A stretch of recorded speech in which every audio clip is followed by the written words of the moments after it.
Assalamualaikum warahmatullahi wabarakatuh. Pernyataan sikap FKSK Kaltim menyikapi penggusuran warga Pulau Rempang, menggadai kedaulatan wilayah atas dalih investasi dengan menggusur rakyat Rempang. Menyikapi investasi Cina, konflik agraria dan perampasan tanah di Pulau Rempang oleh Forum Kajian Sosial Kemasyarakatan FKSK Kalimantan Timur. Kami memandang, pertama, investasi Cina semakin masif di Indonesia, termasuk di Tanah Rempang. Kepulauan Riau tidak lepas dari program Belt and Road Initiative atau BRI yang terus dikembangkan oleh China untuk meningkatkan konektivitas di kawasan Indo-Pasifik yang di masa lalu pernah menjadi jalur sutra perdagangan China dengan negara-negara di kawasan tersebut. Belt and Road Initiative China adalah kegiatan ekonomi, diplomatik, dan geopolitik yang berpotensi mengancam kedaulatan wilayah Indonesia secara geopolitik.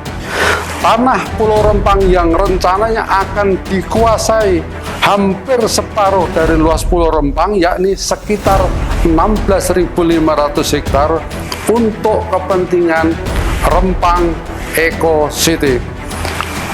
Kawasan ekonomi baru atau The New Engine of Indonesia's Economic Growth dengan konsep Green and Sustainable City.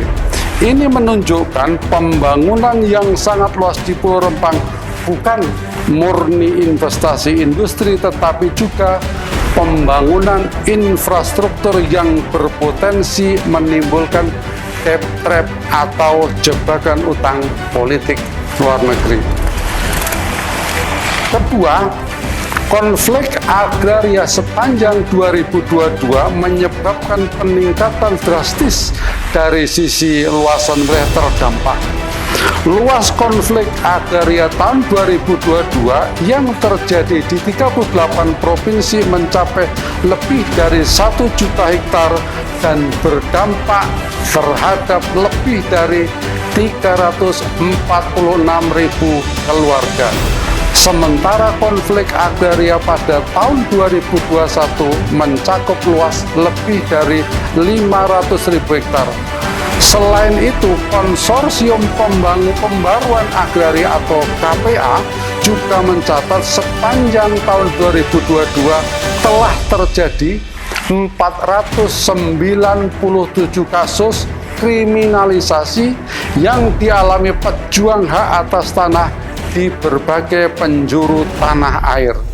Angka ini bahkan meningkat signifikan dibanding tahun 2021 sebanyak 150 kasus dan 120 kasus pada tahun 2020. Hal ini menunjukkan pemerintah tidak menunjukkan sikap dan kemauan politik untuk menyelesaikan permasalahan atau konflik agraria.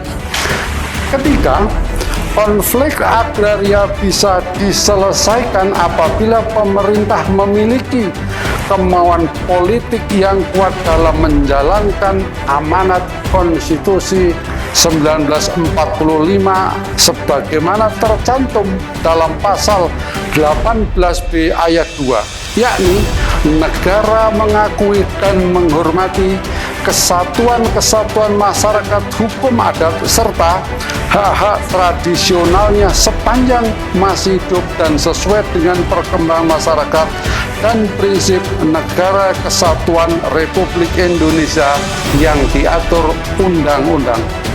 Tanah Rempang dengan jumlah penduduk hampir 10.000 jiwa harus dilindungi hak-haknya, harus dilindungi hak-hak ulayatnya serta kepemilikan lahan pribadinya.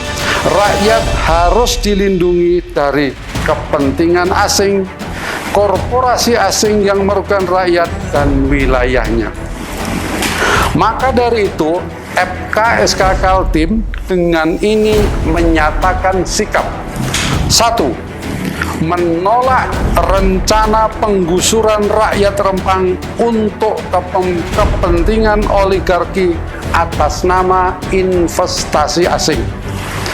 Kedua, penggusuran yang semena-mena atas dalih apapun adalah melanggar Undang-Undang Dasar 1945 Pasal 18B ayat 2 sekaligus merupakan kezaliman yang nyata dari penguasa. Karenanya harus dihentikan. Ketiga, kezaliman yang nyata tersebut merupakan cerminan sistem ekonomi sekuler yang kapitalistik yang menguntungkan kepentingan oligarki. Keempat, bahwa keadilan sejati hanya bisa diwujudkan dengan penerapan syariat Islam secara kafah. Samarinda, 22 September 2023, Forum Kajian Sosial Kemasar Kaltim atau FKSK Kaltim. Allahu Akbar. Allahu Akbar. Allahu Akbar. Allahu Akbar.